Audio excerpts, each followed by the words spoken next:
Itu pola pelayanan gereja personal cuma satu itu, berpolakan pelayanan Yesus Kristus. Nah, Yesus pun melayani ada empat atau lima itu. Pola hamba, dia mengosongkan diri menjadi manusia dan menjadi seorang hamba, mati di salib. Nah, itu pola hamba. Kemudian pola imam. Nah, ini pola pelayanan gereja nih. Pola hamba, pola imam. Imam itu dia membawa persembahan umat. Nah, jadi umat pun ini dia berdoa untuk umat pengampunan dosa semua bawakan kepada Tuhan. Jadi dia menjadi pejuang atau pembela di antara umat dan Tuhan Allah.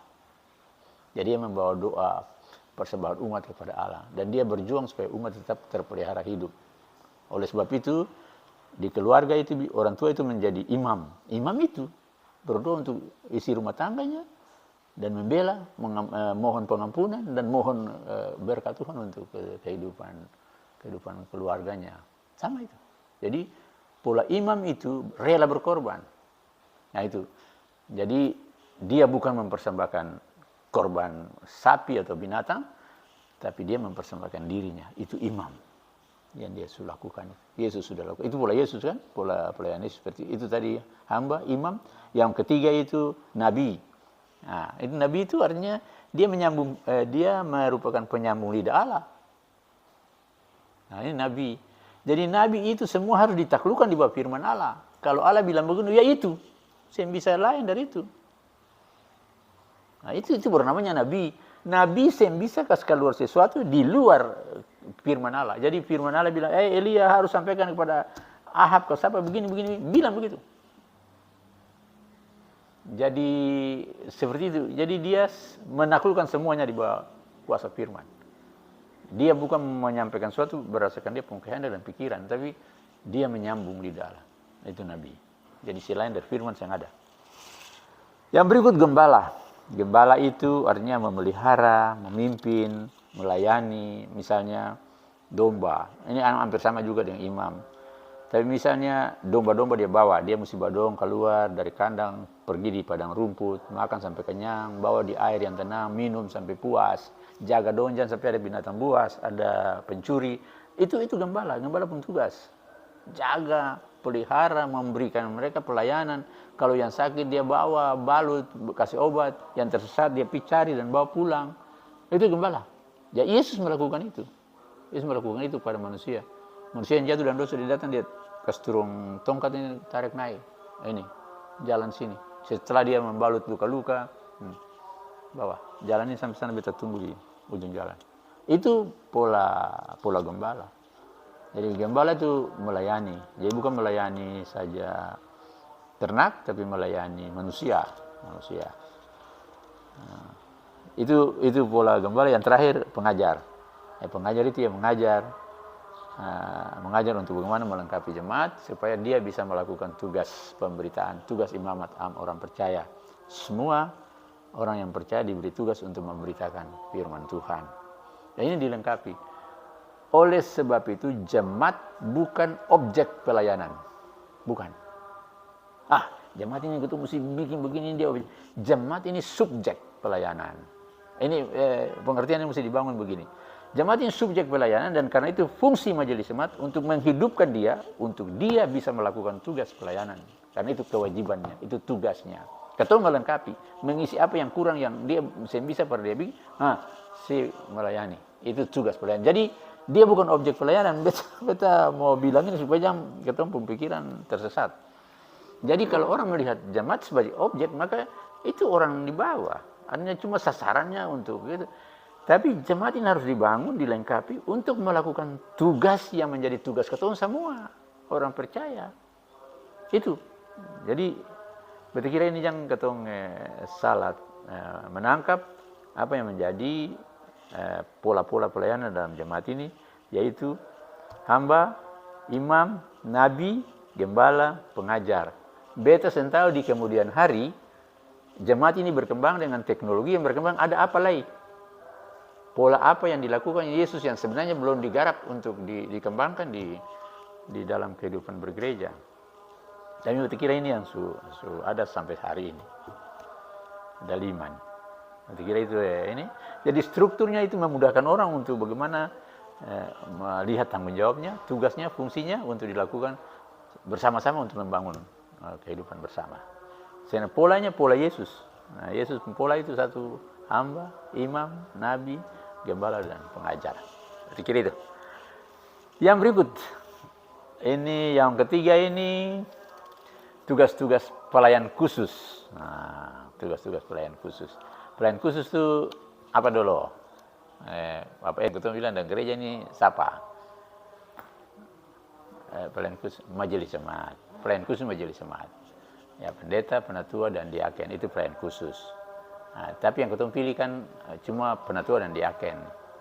Sebenarnya pendeta ini penatua yang ditunjuk, presbiter yang ditunjuk oleh sinode karena dia belajar khusus tentang teologi. Nah, jadi sebenarnya dia bagian dari ini, itu yang disebut majelis jemaat, berjalan bersama-sama. Ada penunjukan dari sinode dan ada pilihan dari jemaat. Ini sistem pemerintahan gereja di Protestan Maluku itu. Presbiterial sinodal itu maksudnya, ini presbiter-presbiter yang dipilih ini berjalan bersama-sama dengan apa yang diatur oleh sinode, penunjukan sinode. Nah, presbiter-presbiter itu berarti pendeta masuk dalam presbiter, penatua.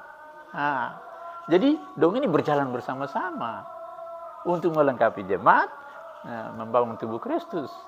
Begitu. Sehingga senada bilang kata pimpinan tunggal, senada kolektif, kolegial, bersama-sama. Nah, oleh sebab itu pelayan khusus itu majelis. Dia punya tugas untuk melengkapi ketua jemaat, untuk melakukan tugas yang seharusnya ketua lakukan. Titik. Yang ada lebih dari itu. Jadi dia bikin ketua bagaimana memahami, pelayanannya begini, ini pengembalanya begini. Sehingga dengan begitu ketua bisa melakukan di keluarga, di tempat pekerjaan, di mana-mana. Nah, itu berarti ketua sudah melakukan tanggung jawab pemberitaan Injil ketua. Begitu. Jadi, oke. Berikut, tugas-tugas itu ada di dalam ini, nanti dibaca saja. Seorang pendeta antara lain pemberitaan Injil kepada semua orang sampai ke ujung bumi. Ke ujung bumi, pendeta pergi ke ujung bumi sengaja. Jadi dia pun segala sesuatu dia lakukan, dia pun tugas sampai ke ujung bumi, tidak terbatas di GPM, di mana saja dia ada, dan itu tugasnya sebenarnya ketua semua. Tapi ini pembagian tugas untuk dilakukan di majelis jemaat ini sudah ini. Tapi dalam kenyataan ini sangat sedikit, dalam pelayanannya paling banyak lebih dari nilai. Penatua pun begitu, diaken pun begitu. Ketua bilang penatua cuma melayani orang sakit, orang janda. Saya dalam pelayanan lebih dari itu. Lebih. Dan ada bisa baku termasuk lagi. Nah, tapi ada itu sana untuk ketua mengatur, ketua punya pekerjaan. Ya, berpikir itu tentang itu. Yang berikut, penatua dan pendeta dan diaken, yang ada satu lebih tinggi dari yang lain. Semua sama-sama sejajar. Cuma peran fungsinya itu yang dibedakan. Tapi mereka sama-sama pelayan Tuhan. Pelayan khusus. Ini pikiran-pikiran ketua sebenarnya mesti dibersihkan dulu. Dia bukan yang paling besar. Pendeta bukan yang paling besar. Penatua bukan lebih besar. Dia kan sama sekali sing. Sama-sama. Sama-sama besar. Sama-sama tinggi. Sama-sama kecil. Jadi pola pelayanan yang menentukan ketua. Mau diaken ke pendeta ke penatua tetap melakukan pola hamba, pola imam, pola nabi, pola pengajar dan sebagainya. Itu tetap melakukan itu misalnya. Jadi sing ada yang tinggi, sing ada yang rendah. Semua sama-sama. Cuma tugas-tugasnya dibedakan, misalnya pemberitaan ini kepada semua orang, kemudian memelihara persekutuan. Penatua pun begitu. Penatua membantu pendeta untuk melakukan itu. Diaken pun membantu penatua dan pendeta untuk itu. Sama. Lebih-lebih itu agama. Dia membantu semuanya. Contoh ketua siap ini mau baptisan kudus. Togama sentaruh cawan baptisan. Mau jadi apa dan pelayanan. Jadi semua sama-sama penting. Jadi penatua dia siap di pelayanan. Togama juga siap. Don semua siap mau ibadah gereja yang menyimpang. Mana bisa dia mau ibadah? Saya bisa. Jadi semuanya berkaitan. Dan memang semua punya peran fungsi penting. Jadi yang ada satu lebih dari satu dan yang ada satu kurang dari satu. Masing-masing diberi porsi-porsi itu dan semua harus melakukannya dengan baik. Sehingga dia menjadi satu kekuatan untuk membangun tubuh Kristus. Pikiran-pikirannya mesti kita bangun di jemaat. Jangan sampai kita salah kaprah. Polanya ini lalu tugas-tugas ini, pembagian tugas ada pendeta, penatua, diaken ada, uraian tugas itu ada. Tapi apa yang disebut di sini ini cuma sebagian kecil daripada yang nanti dilakukan di dalam jemaat. Banyak sekali. Ya itu saja, nanti disampaikan untuk anak-anak. Jadi semua di hadapan Tuhan itu sama, rata. Pendeta, penatua, diaken, seluruh warga jemaat sama.